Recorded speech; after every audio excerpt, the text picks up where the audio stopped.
Greetings from New York City. The Big Apple is where we are coming at you this week for some fresh edition of ESPN FC. And as I promised yesterday, the sights weren't the only things you were going to see on our show. We brought out the stars as well. Gareth Bale, the five-time Champions League winner, is joining us in studio. We got rid of Ale Moreno because, let's be honest, he was a bit grumpy, even though it was his birthday.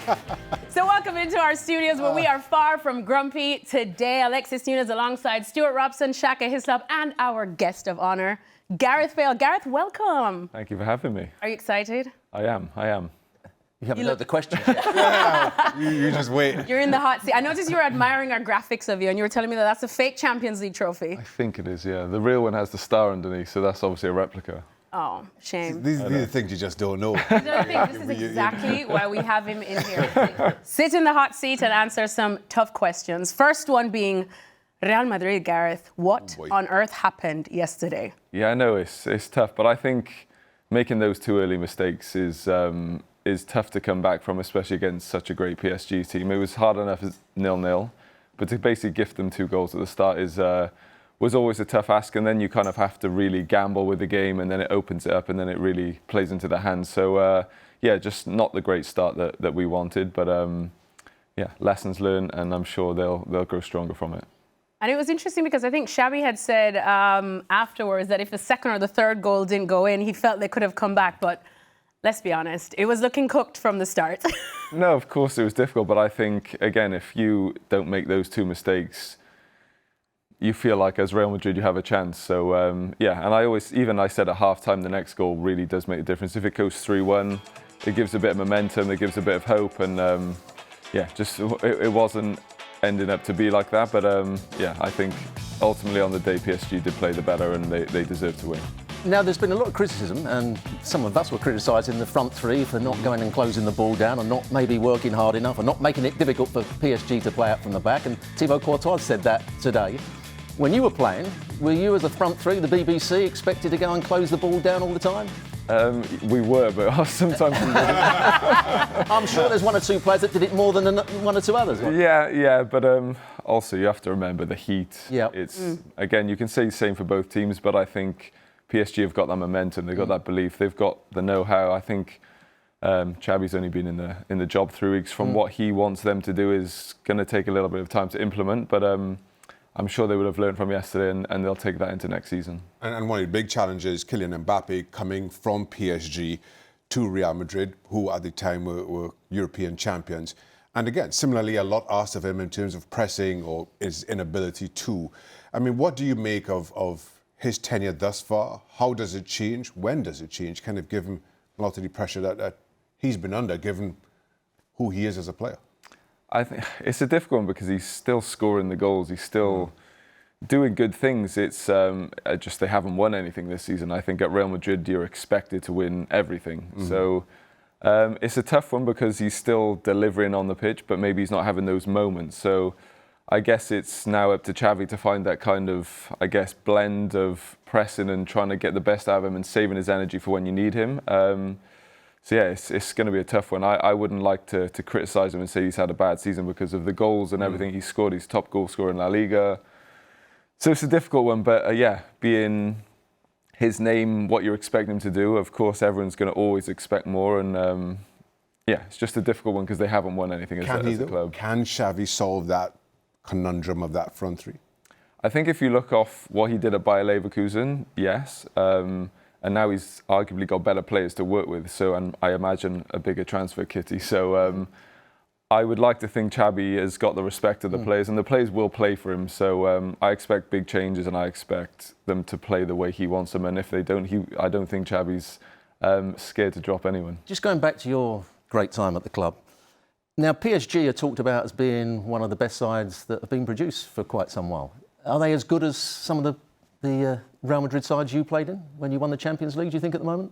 I think it needs time because we won 3 in a row, we won 5 in 8-9 years. So, time will tell. Obviously, at the moment, they're in a good moment, but we could have said that about Man City a few years ago, etc. So it doesn't always keep materialising, and other teams do strengthen, and sometimes they poach your players. So Yeah, they're in a great moment. They're winning everything at the moment. They're playing fantastic. But yeah, I think it needs time to be whether you're considered one of the best teams of all time. And I'm sure over time that will materialise out. And I mean, we were talking about this yesterday, just analysing PSG as well. And we were saying that, about 5-6 months ago, even though they have names like Vitinha, like Dembele, like Achraf Hakimi, that we do know, they weren't exactly the household names like, say, you guys at Real Madrid or even some of the Real Madrid players now. But they've just transformed in the last couple of months. What's impressed you, I suppose, the most about PSG's transformation? I think the fact that they haven't got a superstar. Of course, there are players who are now playing better, like Dembele, who is the standout player this season for them, but they don't have those superstar players. They really do play as a team.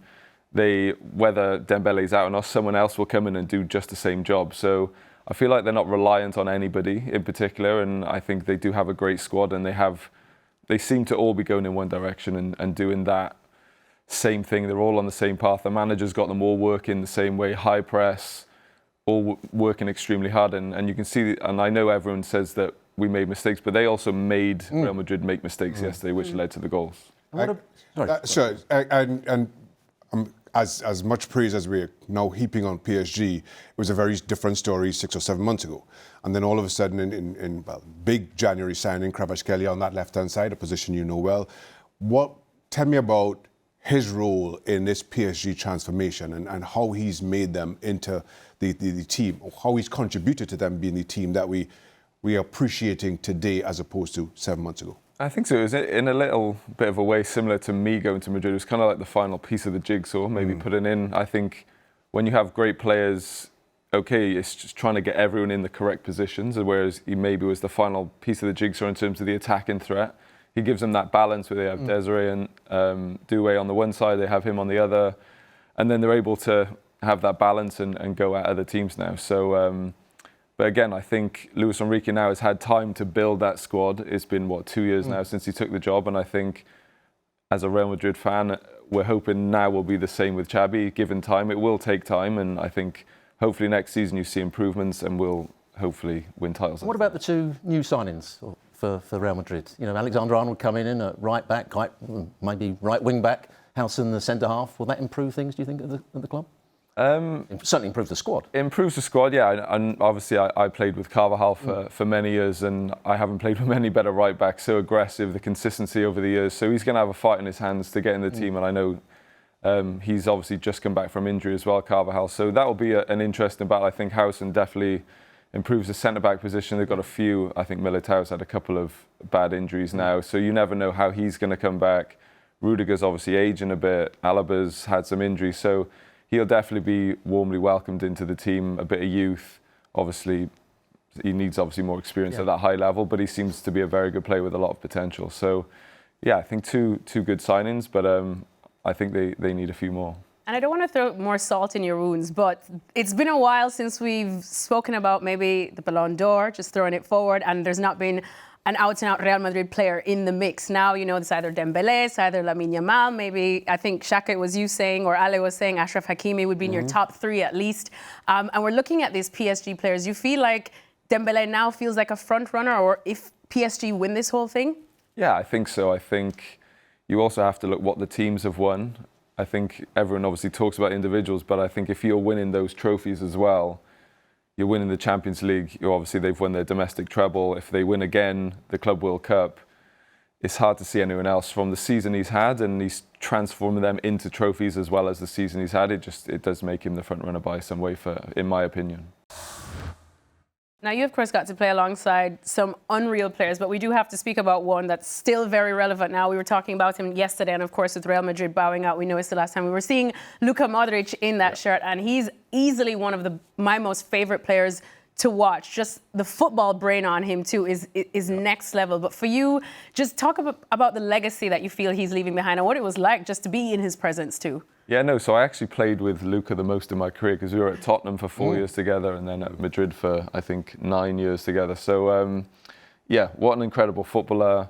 The first time at Tottenham, he was so small and I was still young at the time, but you just never thought he would be able to keep up with Premier League kind of pace. And then he got the ball, dropped the shoulder, just kept everybody away from it. And he's just got better and better. I always call him a fine wine, just keeps getting better with age. So, yeah, incredible. He was still having an effect on Champions League games last season before. Yeah, and I think he could probably arguably still keep playing, but obviously I think Madrid want to obviously take the younger players on and carry on, otherwise he's kind of holding a spot back. But an incredible player, not just for Real Madrid, but just for world football. And it was a pleasure to play with him for all those years. And that midfield as well with, Casemiro and Kroos midfield, that was. Yeah, no, it was, we had an incredible team. I had to do something the other day and basically say your best 11, and it was our Madrid team. From front to back. Yeah, literally front to back. So. Who did you have in goal? I actually changed that to Courtois, but I could have chose Casillas. But it was a toss-up between those. I'm sure you might have an opinion on that. I'll be torn too, to be honest. Yeah, so, I mean, Casillas at his best was as good as they come. Yeah. Mourinho might have thought different. Well, yeah, doesn't he always? I mean, again, just kind of going back to that Real Madrid midfield, and a lot has been made of Toni Kroos's absence, more to the point. Yeah. What was it about him and his game that made that midfield tick, that makes him such a big miss for Real Madrid now?